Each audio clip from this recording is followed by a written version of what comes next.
रूस और यूक्रेन के बीच जारी युद्ध अब एक नए और ज्यादा खतरनाक मोड़ पर पहुंचता दिखाई दे रहा है। जमीनी लड़ाई और सीमावर्ती हमलों से आगे बढ़ते हुए अब ये संघर्ष सीधे तौर पर ऊर्जा संसाधनों और आर्थिक रीढ़ पर वार करने की दिशा में जा रहा है।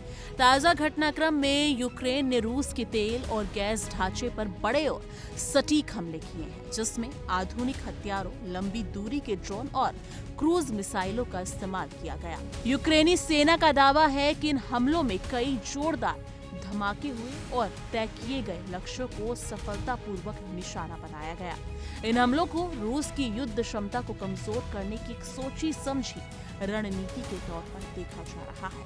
यूक्रेनी सेना और जनरल स्टाफ के अनुसार हाल ही में किए गए इन हमलों में ब्रिटेन से प्राप्त स्टार्स शैडो क्रूज मिसाइलों और यूक्रेन में ही विकसित किए गए घरेलू लंबी दूरी के ड्रोन का इस्तेमाल किया गया।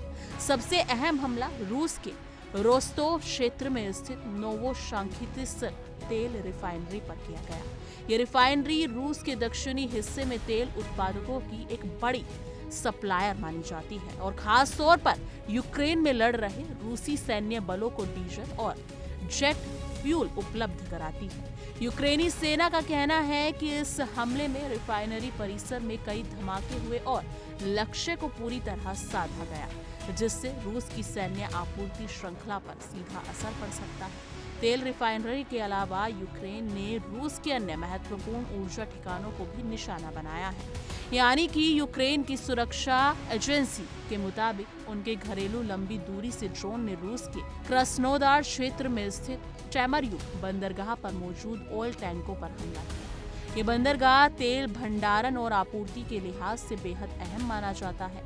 रूसी अधिकारियों ने भी इस हमले की पुष्टि करते हुए बताया कि टेमरयुक बंदरगाह पर 2 ऑयल टैंकों में आग लग गई, जो करीब 2000 वर्ग मीटर क्षेत्र में फैल गई। इस आग पर काबू पाने में स्थानीय प्रशासन और आपात सेवाओं को काफी मशक्कत करनी पड़ी। इतना ही नहीं, यूक्रेन ने रूस के गैस ढांचों को भी निशाने पर लिया। दक्षिण पश्चिमी रूस के ओरेनबर्ग क्षेत्र में स्थित एक बड़े गैस प्रोसेसिंग प्लांट पर भी ड्रोन हमला किया गया। बताया जा रहा है कि ये प्लांट दुनिया के सबसे बड़े गैस प्रोसेसिंग संयंत्रों में से एक है और रूस की गैस आपूर्ति प्रणाली में इसकी अहम भूमिका है। इस हमले की सबसे चौंकाने वाली बात यह है कि ये प्लांट यूक्रेन की सीमा से लगभग 1400 किलोमीटर दूर स्थित है। ये दूरी यूक्रेन की बढ़ती सैन्य क्षमता और लंबी दूरी तक हमला करने की उसकी तकनीकी ताकत को दर्शाता है। यूक्रेन जनरल स्टाफ ने यह भी जानकारी दी कि रूस के उत्तर काकेशस क्षेत्र में स्थित अदिगिया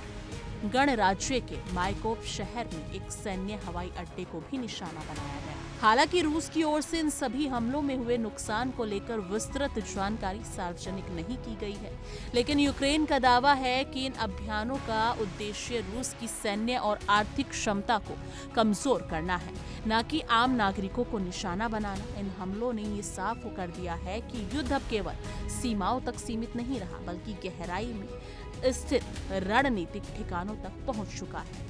गौर करने वाली बात यह है कि रूस और यूक्रेन के बीच ये युद्ध अब अपने चौथे साल में प्रवेश कर चुका है। इस दौरान कई कूटनीतिक प्रयास किए गए, लेकिन अब तक कोई भी कोशिश इस संघर्ष को पूरी तरह रोकने में सफल नहीं हो पाई है। जैसे जैसे युद्ध लंबा खिंचता जा रहा है, वैसे वैसे दोनों ही देश एक दूसरे के ऊर्जा ढांचे को निशाना बनाकर दबाव बनाने की रणनीति अपना रहे हैं। विशेषज्ञों का मानना है कि ऊर्जा संसाधनों पर हमला करना सीधे तौर पर किसी देश की अर्थव्यवस्था और युद्ध लड़ने की क्षमता को प्रभावित करता है। यूक्रेन का स्पष्ट उद्देश्य रूस की तेल और गैस से होने वाली कमाई को नुकसान पहुंचाना बताया जा रहा है। माना जाता है कि रूस की ये कमाई उसकी सैन्य गतिविधियों और युद्ध प्रयासों को वित्तीय समर्थन देती है। ऐसे में ऊर्जा ढांचे पर हमला रूस के लिए दोहरी चुनौती खड़ी कर सकती है। एक तरफ आर्थिक नुकसान और दूसरी तरफ सैन्य लॉजिस्टिक्स में बाधा। हालांकि इस रणनीति से संघर्ष और ज्यादा तेज होने का खतरा भी बना हुआ है, क्योंकि रूस भी यूक्रेन के ऊर्जा और बुनियादी ढांचे पर पहले से ही हमला करता रहा है।